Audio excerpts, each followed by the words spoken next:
I'm sure we're happy. Happy. I think we can all feel it. Alright? Okay.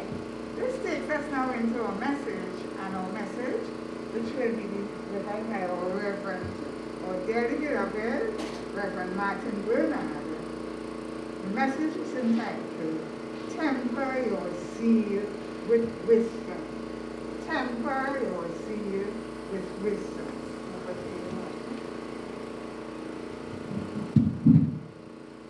Can nothing bring me down because I'm happy, because I'm zealous and joyous, enthusiastic about life.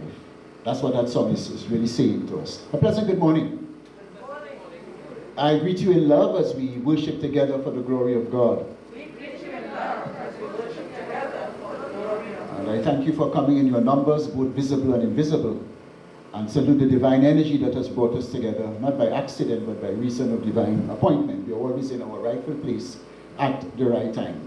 I wish to crave your indulgence by beginning with something funny. You know, I do that from time to time to set the tone in terms of an icebreaker before we get on to the serious discussions. So here's this story of fun that I share with you this morning. You know, there was this gentleman, who was walking along the beach one day. And he was visited and spoken to by none other than the Heavenly Father himself.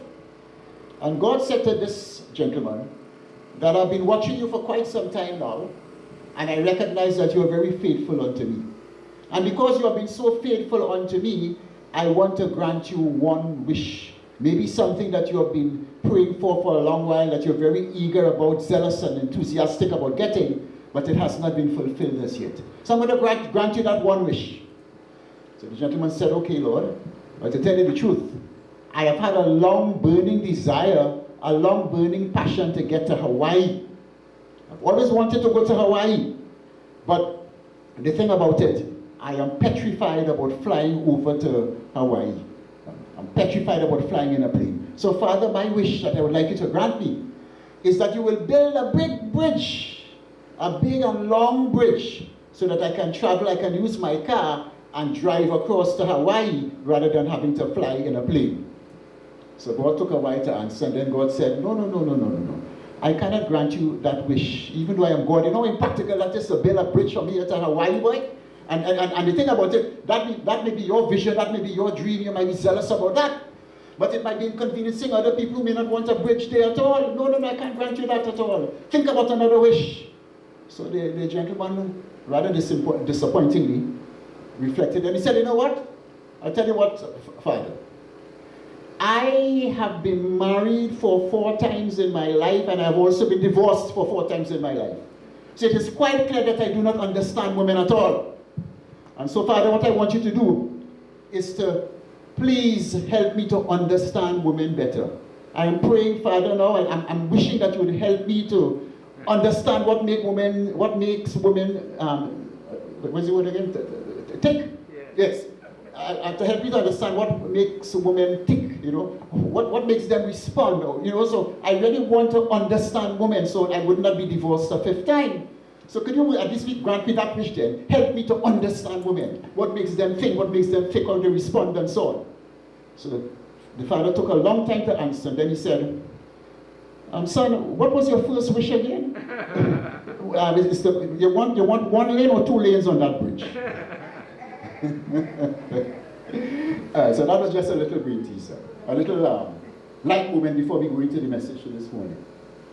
And so, as Martin said to us, we are looking at the faculty of zeal as we start the month of October, zeal or enthusiasm. And as he indicated, it's located in the medulla, the base of the brain, according to our co-founder Charles Fillmore. So when we are in our moments of prayer and meditation and we want to fine-tune this faculty of zeal, we know where to look.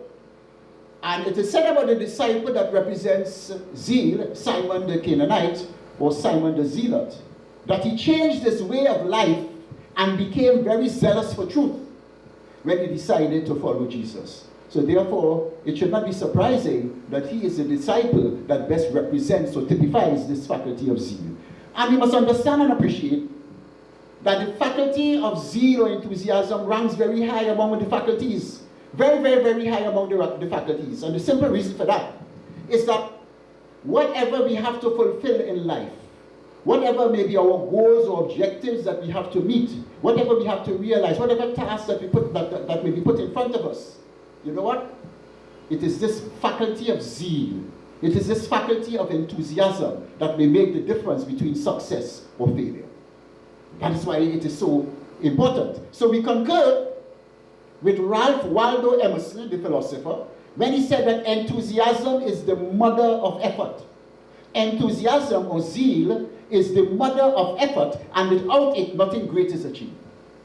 Enthusiasm or zeal is the mother of effort, and without it, nothing great is achieved. All the great accomplishments we could think of, it would have taken passion, it would have taken drive, it would have taken motivation, it would have taken enthusiasm in order to accomplish it. And that's why it is so important. But I must also hasten to add that if enthusiasm is the mother of effort, what's its father? If enthusiasm is the mother of effort, you know what the father is? The father is wisdom. Wisdom.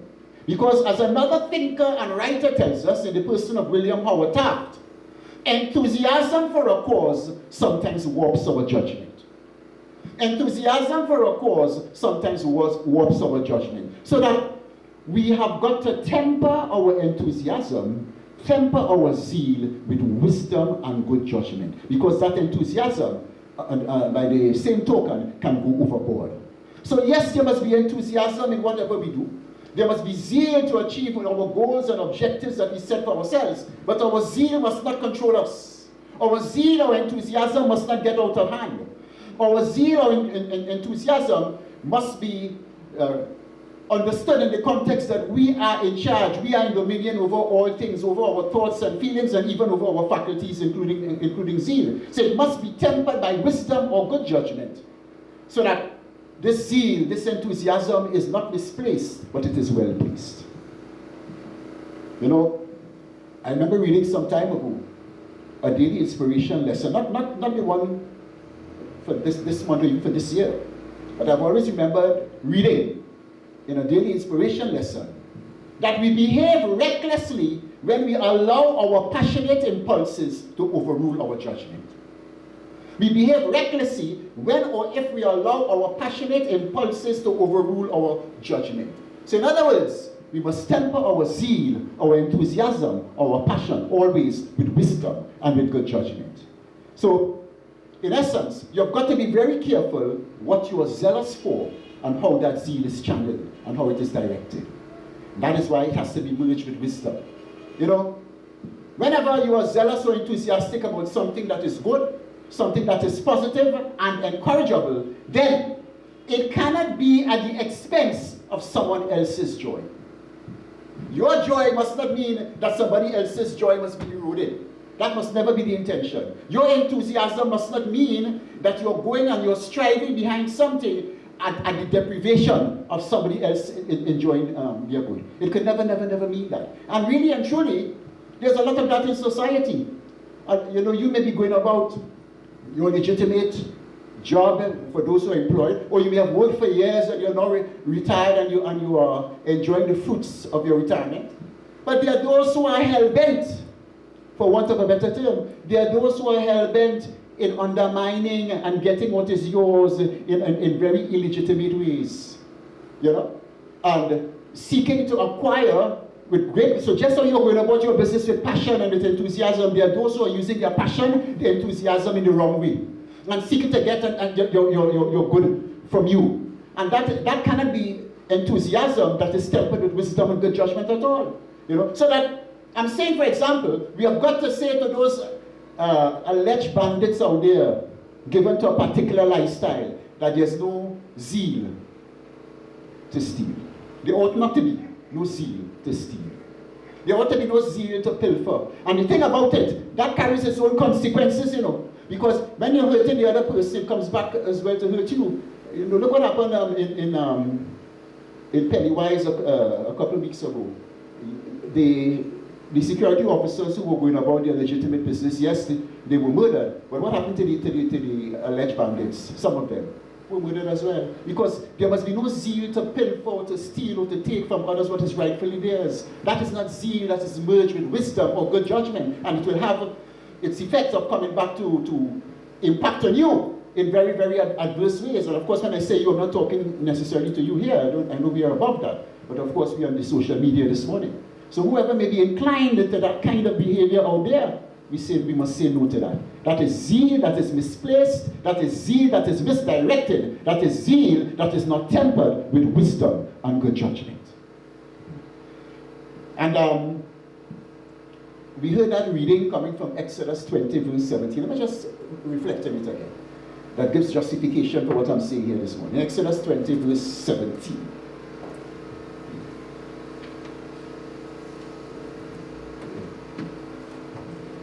Have it upside down. Okay. Right. What are we told? We are told in Exodus 20, verse 17. Thou shalt not covet thy neighbor's house. Thou shalt not covet thy neighbor's wife, nor his manservant, nor his maidservant, nor his ox, nor his ass, nor anything that is thy neighbor's. What does that say to us? In other words, we must not have a passion, a zeal, and enthusiasm to acquire that which belongs to someone else. We may want something that is similar, but it is not the same. And it even impacts on relationships, you know. If it is that we feel that there's a passion to pursue somebody else's spouse, rest assured, that is not a zeal or enthusiasm that is directed in the right channel. We've got to think again. Okay? That is not zeal or enthusiasm that is tempered with wisdom or good judgment. We need to reflect and to step back and ask ourselves exactly what should I be zealous for. Now, there are people who would argue that desire is a good thing. So if even you desire somebody else's mate, so is it thing, you know, it could be, and we say in unity that desire is a good thing. Yes, we say in unity that desire is a good thing. Yes, we say in unity that desire is God knocking at the door of your consciousness to seek to express himself in and through you. However, we have got to be very careful how we interpret that desire and what we feel that desire is telling us to do. That desire must always be tempered with wisdom and good judgment. And this is what Exodus 20 verse 17 is really saying to us in essence. That's what it's talking about. And friends, zeal that is combined with wisdom is really an unbeatable force, you know. It's a potent weapon to fight mediocrity, and then we can accomplish all that we set for ourselves in realistic ways. There's one author in the person of Norman Vincent Peale. He authored a book, among others, entitled Enthusiasm Makes the Difference. And I think the title of the book speaks for itself. Enthusiasm Makes the Difference. So what is he saying here? He's really telling us that what we so desperately need in life is the capacity for exercising zeal or enthusiasm, but exercising it in a wise and just way. You know, I probably should pause and just allow CJ to take his seat rather than. Maybe as I pause, let me just, I should have said this when I started, but you know, in the spirit of unity, we are prayerfully one. For those who may not have heard, we are prayerfully one with Doreen St. Hill, a licensed unity teacher and spiritual leader in Port of Spain, and I think we all know Doreen, on the passing of her daughter, Dorinda, who has always been so very close to her. Her daughter, Dorinda, passed on Friday morning, and so we are prayerfully one with Doreen at this time. And we are knowing for Dorinda that the Spirit of the Lord goes before her to make the crooked places straight. I'm not too sure what the funeral arrangements are as yet, but you know, once this has been made known, we can probably put it on our chat, or we'll get on to you and let you know for those who may want to attend that funeral service whenever it may be. Okay, so that is Dorinda, the daughter of Doreen. Okay, take your time, CJ.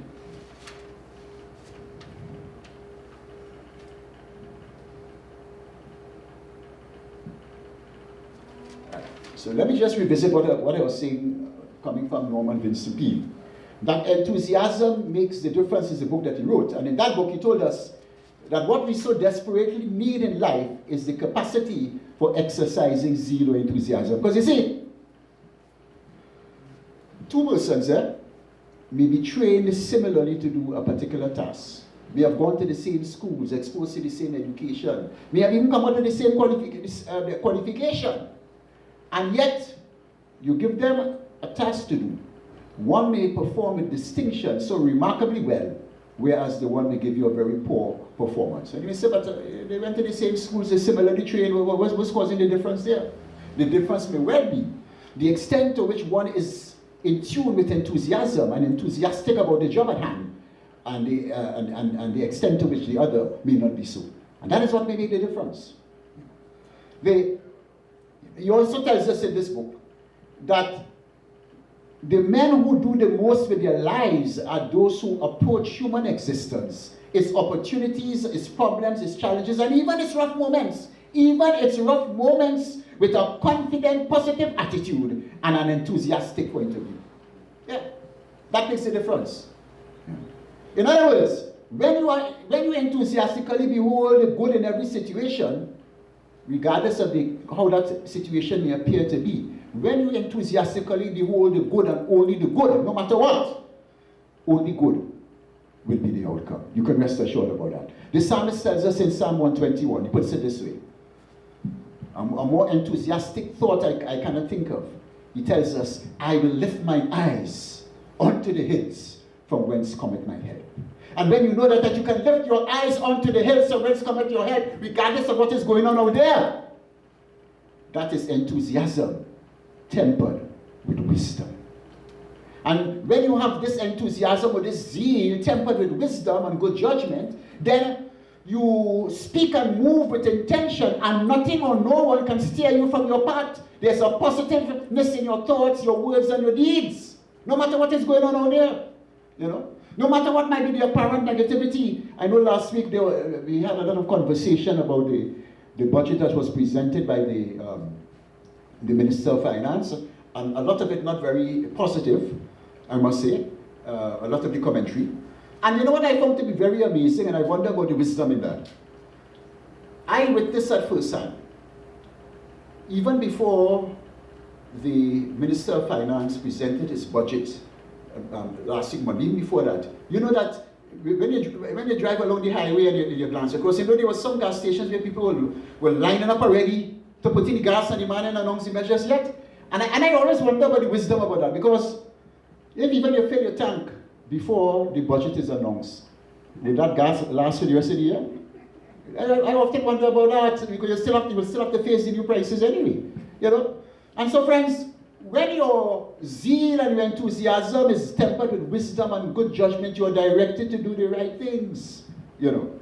And you're not too swayed by the prophets of doom and gloom. Not that what some of they are saying, it may not be wise, but if we allow ourselves to become too consumed by the prophets of doom and gloom, then we will remain victims of the doom and gloom. So we who know better must have a different mindset, might have a different approach. Yes, the economy may suggest that things are a bit difficult than normal, but are we to be victims of that? No. We must continue in a spirit of zeal, enthusiasm, and tempered by wisdom to see the glass not as half empty and getting empty. Let us take a different position. To see the glass as being half full on the way of being full again. Let us not be people who would prop sorrow. There are too many, what do you call it, sorrow proppers. Let me describe it. Too many sorrow proppers going around the place. You know? And if you're going to see yourself as a sorrow propper, then you would always continue to be a sorrow propper. So let us change that vision, let us change that mindset, you know. Let us be the perpetual optimist no matter what, rather than be the perpetual pessimist. I've told you this already. You know what's the difference between the perpetual pessimist and the perpetual optimist? Huh? The perpetual pessimist sees the negativity even in every opportunity. So even when opportunities come their way, what do they say? Nah, boy. This is too good to be true. This is going to turn around just now. It's too good to be true. So they see the negativity even in the... So even if there are some aspects of the budget that cannot be denied that are good measures, they will still see something wrong with that. Just to give an example. Not that I'm taking any sides. But they will still see something wrong with that. Let us instead be the perpetual optimist where we will see even the opportunity in the seeming negativity. And to know that, like Joseph of Arimathea knew, that God meant this for good, and good can be the outcome. And what we see is what we're going to get. That is what is using enthusiasm in a positive way and tempering it with wisdom and good judgment. And you know, there's one writer, Mary C. Tonkin, who made the point that when someone is zealous and enthusiastic about life, it shows, you know, it shows there's a glow. You know, they become, you describe some people as the life of the party, as though the party ain't started until they come. You know, I have a sister like that. You know, whenever you see my sister Hazel goes somewhere, you feel a lift. She really is like the life of the party. I'm the one who probably talk a lot from a studious intellectual side, but when she comes, she knows how to mix the thing going, and she has you happy, and she always happy, she always laughing no matter what. You know, because she's filled with zeal, enthusiasm. So Mary Tonkin is saying that when you're filled with zeal, you know, it shows that there's almost a glow that shows there's a pep in your step. You see, like I tell she walks, a pep in her step. Always zealous, always zealous. You know, she tells us there's a gleam in your eye. You always see that gleam in Cedric's eye when it is open. A gleam in your eye. Always see it. Understand? Zealous and enthusiastic about life. It shows. She tells us there is a fire in your belly. A fire in your belly. There's an energy and a passion to share and to spare. And not even age becomes a deterrent. And I said that the last time we spoke. That age is none of our business. Age is none of our business. You know. And that is why you can have an 80-year-old. And in fact, I should put it differently. You can have an 80-year young person and a 20-year-old person. The difference is the extent to which we are vibrant with our radiant light energy. You know, that's what makes the difference. And that is what prompted Charles Fenimore to say at age 94 that I fairly sizzle with zeal and enthusiasm and spring forth with a mighty faith to do the things that ought to be done by me. You know. Now, he was not being foolish or impractical in saying that, you know. He was not suggesting in any way that, you know, at age 94 he will challenge Usain Bolt to 100 meters and beat Usain Bolt. That's what he's saying. But he's saying things that are within the realm of possibility that he can do. He has that energy within him to perform the task at hand. You know. And if he could say it, we could say it too. You know. You know, another interesting definition of zeal or enthusiasm has been given in the Discover Your God-Given Potential Manual. Usually when I speak to you about the various faculties every month, I use that as a guide, the Discover Your God-Given Potential Manual. It makes for very interesting reading. And a very interesting definition is given of zeal or enthusiasm there, as a joyous experience of oneness with spirit, resulting in a continuing flow of energy to do God's work. So what stands out there? Zeal is a joyous experience. With zeal, there's no melancholy. A joyous experience, and it's about oneness with spirit. You know? And it gives you a continuing flow of energy, so you find the energy to do what you need to do. You're tired, you know? I can't do this, so God, boy, it's pressure. No. Because your wisdom combines with zeal and enthusiasm. And I don't know if you ever heard the name Charles M. Schwab, but Charles M. Schwab was one of the dynamic men who built the American industrial structure. And he once expressed the view, and I quote, a man can succeed, and of course he meant both man or woman, a man can succeed at almost anything for which he has unlimited enthusiasm. That's how important enthusiasm is. A man can succeed at almost anything for which he has unlimited enthusiasm. And when you're filled with zeal, enthusiasm for the Lord, and it is based on wisdom and good judgment, based on a solid foundation, then it is always forward ever and backward never. I remember that phrase, forward ever, backward never, in the early days when Tutor was seeking recognition to become the major union for teachers. At that time it was Comfort, and it was seeking recognition to become Tutor. And young teachers I was at that time, we were called to pound the pavement, in order to demand the recognition of Tutor and so on. That was a favorite chant, forward ever, backward never, forward ever, backward never. So it came almost as an affirmation, and Tutor really became the prominent union to represent teachers. for whatever, and perhaps they may have to use it again now, given the current impasse with the CPO and the industrial courts, you know. But friends, it is true that most outstanding achievements are accomplished over great odds by people who are filled with passion, with zeal, with an unstoppable energy and persistence to achieve what they set their minds to. And even if there are stumbling blocks along the way, you know what makes the difference? Even if there are stumbling blocks along the way, they keep their vision alive. They keep their vision alive. They keep their zeal alive. They keep their strength alive. You know, because they know that they can do all things through Christ who strengthens them. And when you know that you can do all things through Christ who strengthens you, and you act in accordance with that realization, then you are combining your enthusiasm with wisdom and good judgment. You know, at times, through zeal or enthusiasm, it is out of seeming adversity cometh victory. If you remain uplifted, if you keep your chin up, even when you're faced with this seeming adversity, that can be turned around into victory. You know why? Because you're putting God first, and you're putting your trust in God, the good omnipotent. Our way shown elder brother Jesus Christ. He faced his challenges. He faced his obstacles. He faced his critics. But he remained filled with the joy of the Lord, remained filled with zeal, and because of this, rose to be the greatest character that the world has ever known. Jesus remained positive, for he knew that he did not have to accomplish any task on his own. And when you know that you don't have to accomplish a task on your own, wouldn't that make you feel zealous about accomplishing it? Because what did he tell us? He told us in John 14 verse 10, of myself I can do nothing, but the Father who abideth in me, he doeth the works. So when you know this, are you going to get tired even before you start? No, because I can do all things through Christ who strengthens me, and of myself I can do nothing, but the Father who abideth in me, he doeth the works. And friends, when you know this, then it makes all the difference. When you know this, friends, whatever might be the challenges along the way, the seeming obstacles, even if you fall down along the way, the zealous thought is that you don't have to stay down. Even if you fall down, the zealous thought is that you don't have to stay down. You could get up and you could start again. You dust your pants or you dust your skirt and you move forward, you know. And you've got to know that every disappointment is a learning opportunity. You know many disappointments at a surface level I've had? Things I had, plans I've had for myself and so on, and it didn't materialize, you know. But you know, in reflecting, when I look back at some of those seeming disappointments, I realized that they were blessings in disguise, you know. So what that was saying to me is that, Martin, at the time, temper your zeal, temper your passion, your enthusiasm with wisdom.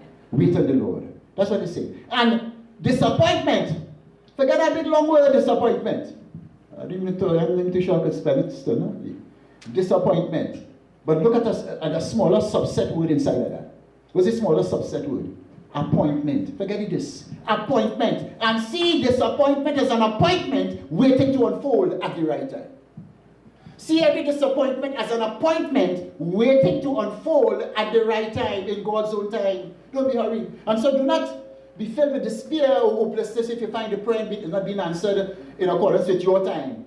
Because it is God's time that is important. Keep the vision alive. Keep the dream alive. Keep zeal alive, knowing, as we are told in the book of Ephesians 3 verse 20, I quote, the power at work within us is able to accomplish abundantly far more than all we can ask or imagine. And so, friends, in closing, we will do well to heed the counsel given in that second scripture that was done so well by Ase Ase, Romans 12. And in the 11th verse in particular, it is suggested, do not lag in zeal. Be ardent in spirit. Serve the Lord. In other words, whatever the circumstances may be, let us seek to always be joyous and enthusiastic, no matter what. And in this way, even if you cannot go back and change a bad beginning, you can with zeal, you can with enthusiasm, you can with joy start now and create a successful ending. Because you are joyous, zealous, and enthusiastic about life, and you temper that enthusiasm with wisdom and good judgment. Let's become quiet for a few moments as we gently close our eyes. Knowing that in returning and restfully be saved, in quietness and in confidence shall be your strength. I want to give you a thought that we're going to use today as the truth that sets us free. And I want you to use this thought throughout this week to begin with. And whatever may be the task at hand, whether you're a student at school and you have certain assignments to do, you may be even studying as I myself have my assignments to do, even as adults. Or you may be retired and you just have some tasks to perform.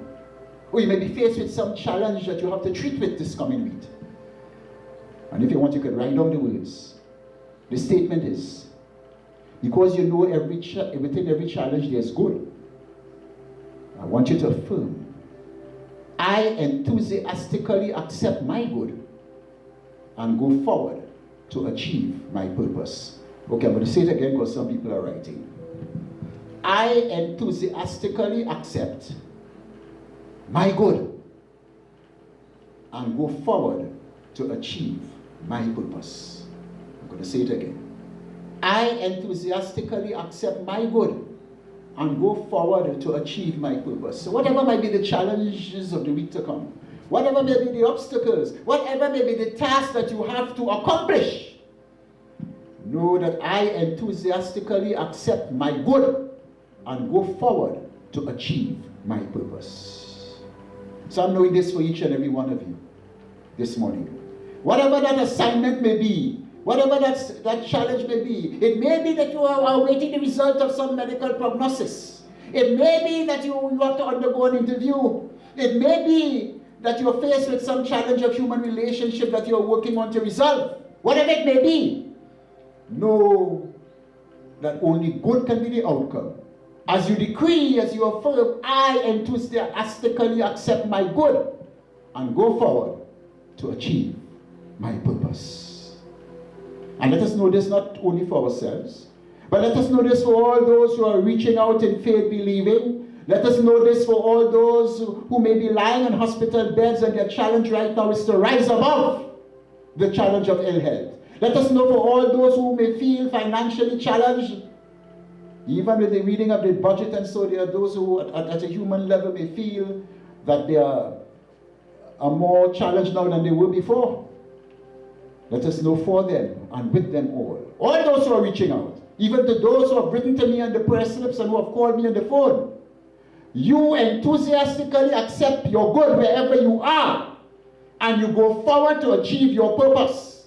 You enthusiastically accept your good wherever you are, whatever it may be, and you go forward to achieve your purpose. And we move from I to you and now to we. And can we now proclaim with propriety and authority? We enthusiastically accept our good. Let's say that. And go forward to achieve our purpose. But that was a rehearsal. Let us really say it now in the true spirit of zeal, enthusiasm. And we enthusiastically accept our good and go forward to achieve our purpose. And we declare it, we decree it, and so it shall be established unto us. I'm going to finish in a kind of unique way this morning. I love that song that we played as a solo, Happy by Pharrell Williams. Could you put it on again? Because when you're zealous, you're happy. You're happy about life. It means that you're accepting your good and you're going forward to achieve your purpose. You know, in the song, I don't know if you look at the words of the song, he said that nothing, he was really saying in essence, said that nothing can disturb my joy. Nothing can disturb my zeal, my enthusiasm. So you could come with anything. I remain happy. That's what he's saying. So let us finish it. If you want to get up and dance and shake a leg, you could do that. Martin, if you want to ask Lynette to dance, you could do that and all. You know, but we dancing and we sway. We sway to the music. Okay? So let's go. Let's have it.